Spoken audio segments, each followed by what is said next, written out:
Olá, tudo bem? Para quem me conhece e para quem não me conhece, eu sou Iracema Correia, tá bom? Eu sou pedagoga, neuropsicóloga, especializada em gestão de pessoas. E estou sempre trazendo assuntos relacionados a autoconhecimento, autoajuda, comportamento humano e psicologia. Se você gosta de assuntos relacionados como esse, acompanhe o vídeo. Antes de mais nada, não esqueça de curtir, tá? Obrigado pelas visualizações, compartilhe, leve esse conhecimento para outras pessoas, tá bom, gente? Eu espero que vocês gostem. Assinem também o sinozinho de notificação para que vocês sejam notificados para um novo vídeo, né? Que eu vou editar. Bom, o tema é sobre o bode expiatório e dourado, parte 2, né? Voltando, né, se a pessoa não assistiu o vídeo 1 meu, eu expliquei sobre a dinâmica na família narcisista, né? Narcisista vem de narquê, né, que é a pessoa envaidecida, né? Ela fica narquê de narcótico, né? Como se a pessoa tivesse dopada com a sua própria personalidade, com o seu próprio ego, a sua própria psique. Agora imagine vocês nascer numa família narcisista, onde um dos pais, né, eles têm esse transtorno de personalidade. Como é que eles trabalham a dinâmica com os filhos, se eles querem ser o centro das atenções? Então, normalmente tem um filho bode expiatório, normalmente tem um filho dourado. Essa é a dinâmica. Os facilitadores podem ser o pai ou a mãe. Por exemplo, se o pai é narcisista, a mãe ela facilita, né? Como naquela série, né? Esqueci o nome da série. Que tinha os macacos voadores, né? E eles levavam e traziam a mensagem da bruxa para essa menina que eu esqueci o nome agora da série. Dá para vocês?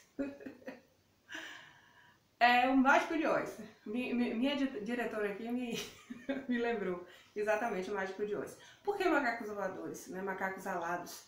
São pessoas que fazem assim, né? Parece até um termo forte, mas são pessoas que ficam o tempo todo dizendo assim, olha, você tem que perdoar sua mãe, principalmente se for tia, se for irmão, né? Muitas vezes se for o pai que não é narcisista, a mãe é narcisista, ou a mãe sendo narcisista e o pai que fica, olha, sua mãe é assim e tal.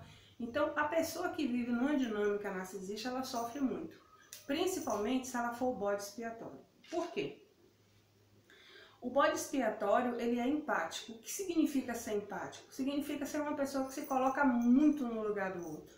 Ele absorve muito a energia. Como nós aprendemos, né, no vídeo passado, é a pessoa que percebe que tem algo errado na família. É a criança que desde pequena começa a questionar, principalmente na adolescência. Não, isso não está certo. Você é minha mãe, mas não deveria agir dessa forma. Isso está errado. Então começa a questionar.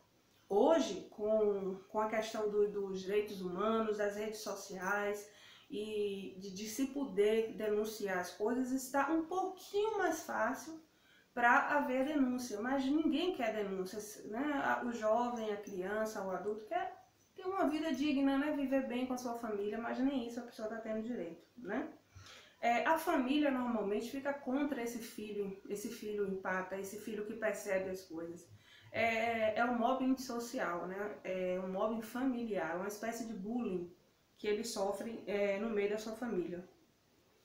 E aí muitas vezes esse filho que ele sofre, o bode expiatório, ele se esconde no seu mundo, né? Muitas vezes começa a ler, some no seu quarto, se tiver um quarto, começa a desenhar, vai lá pro canto, às vezes se puder, prefere até ficar na casa de um vizinho, para poder se ver livre, sabe? De passar o maior tempo possível longe de casa.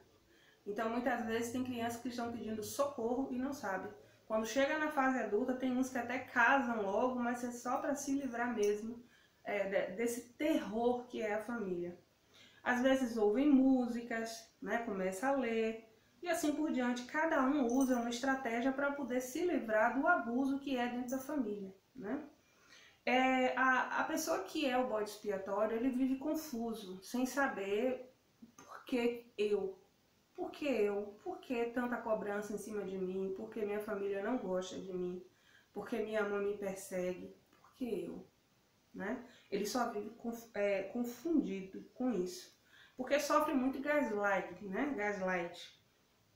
Na realidade, a mãe narcisista ou o pai narcisista começa a lançar os filhos um contra o outro, e geralmente a culpa sempre sobra para o bode expiatório, né? Ele sempre se passa como louco, como desequilibrado, sempre é assim. É culpado por tudo na casa. Chega na fase adulta, tem um grave problema de autoestima e de relacionamentos. Fica muito difícil confiar numa pessoa. São pessoas que têm muita facilidade também de sofrer assédio moral, porque eles projetam no chefe, no seu superior, sempre a ideia de uma autoridade negativa, de que o chefe ele é sempre superior a ele, porque quando ele era mais novo, as pessoas que eram superiores a eles o machucaram, o feriram. Então a tendência é justamente essa. Se não fizer terapia, o bode expiatório pode sofrer muito abuso emocional, muito assédio moral, porque ele reproduz na sua mentalidade, no seu interno, tudo o que ele viveu no passado, né? Ou está vivendo no presente. E aí as pessoas percebem que ele é um fracote, mais ou menos assim, tipo assim, que na realidade o bode expiatório ele não é fraco, ele é forte, ele percebe os problemas da psique humana, mas ele começa a ser uma pessoa que entende demais as coisas e o mundo se aproveita de pessoas assim, né?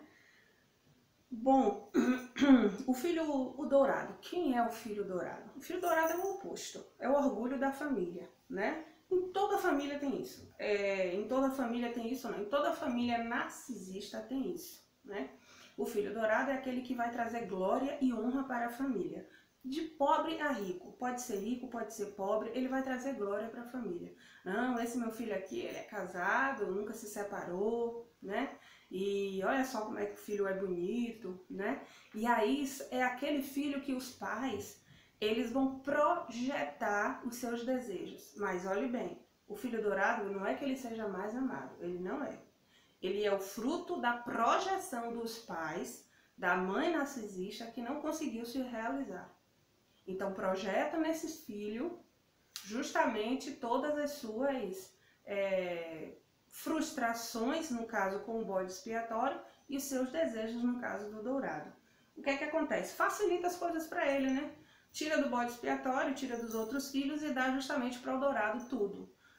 Mas só que o filho dourado ele é utilizado para a segurança dos pais, né? Da mãe narcisista ou do pai narcisista.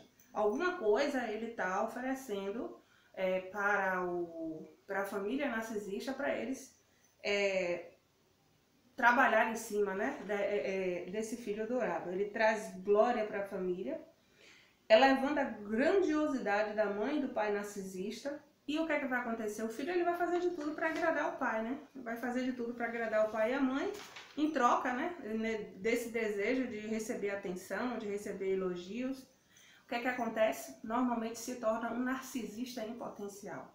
Porque já tem a questão da hereditariedade, a questão do narcisismo, e se ele for criado nesse ambiente onde ele é o centro das atenções, ele tende a desenvolver características de um narcisista. Ele pode participar no abuso do irmão, do bode expiatório. Muitas vezes ele se cega, para fazer as vontades da mãe narcisista e do pai, ele vai lá e reafirma, né? Às vezes pode ver até o pai espancando o irmão e ele não achar isso errado não, ele até concordar, né? E com tudo isso.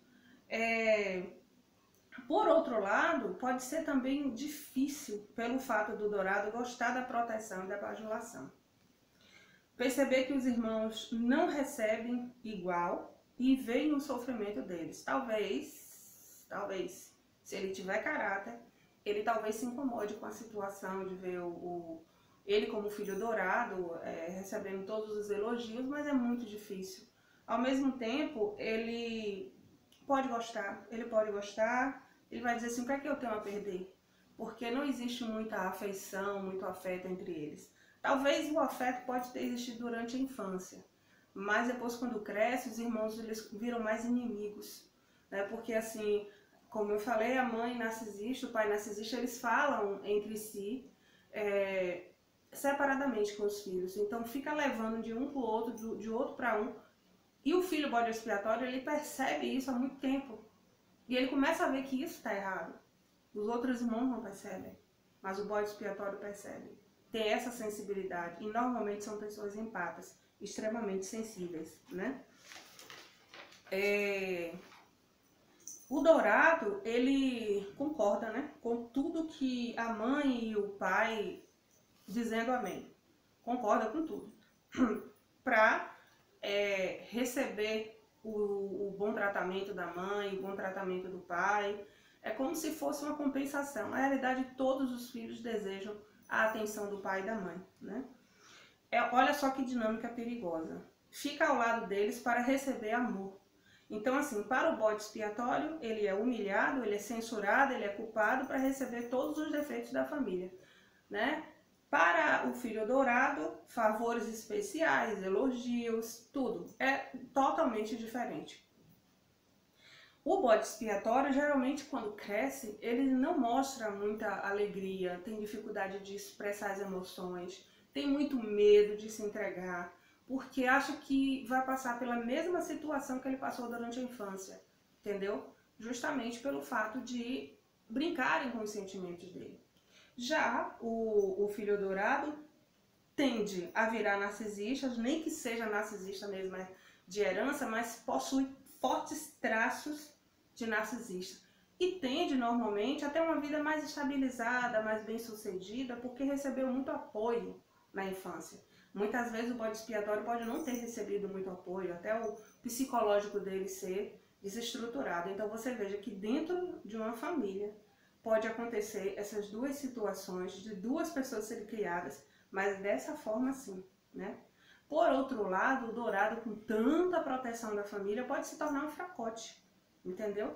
Pode se tornar uma pessoa sem iniciativa porque recebeu o apoio o tempo todo da família. Pode acontecer isso também, né? E viver o tempo todo esperando ser alimentado. No lar narcisista, a criança pode virar um narcisista ou ter traços de narcisismo. Ficar retratado no caso do bode expiatório, né? Mas assim, quando a gente diz, mas é o filho dourado, de qualquer forma, está tendo o abuso do mesmo jeito, né? Tanto o filho dourado como o filho bode expiatório estão sendo explorados. E isso é muito ruim, né? Agora, isso pega muito mais o bode expiatório. E o filho narcisista cresce com um tipo de característica muito ruim, né? Aquela coisa de achar que o mundo pertence a ele, né? E aí desenvolver, né, algumas características narcisistas. E são características horríveis, você trabalhar com uma pessoa assim, né? Os pais triangulam os filhos, falando de um para o outro, de outro para um, né? É uma forma de manter o controle. E vai existir muitos conflitos entre os irmãos. Toda aquela afeição da infância, que os pais vão fazer de tudo para manter os filhos desunidos, a mãe narcisista ou o pai narcisista. E o que vai acontecer é que vão virar realmente inimigos, né, depois que crescerem. Vai haver a rivalidade, né? Todo aquele carinho da infância vai embora. Então, pessoal, essa dinâmica ela é muito comum, ela é própria realmente de uma família narcisista. Narcisismo não é brincadeira. Tá se falando porque poucas pessoas têm conhecimento. É muito difícil para uma pessoa que vive numa família narcisista se estruturar emocionalmente e não é compreendida, muitas vezes até por profissionais psicólogos. Até os psicólogos eles têm que ser especializados em narcisismo para eles poderem ajudar, tá bom? Qualquer dúvida, qualquer comentário, coloque aqui embaixo, tá bom? Espero que vocês gostem, clique em curtir e compartilhe e leve para outras pessoas que vocês acreditem que podem ajudar, tá bom? Muito obrigado e prosperidade a todos!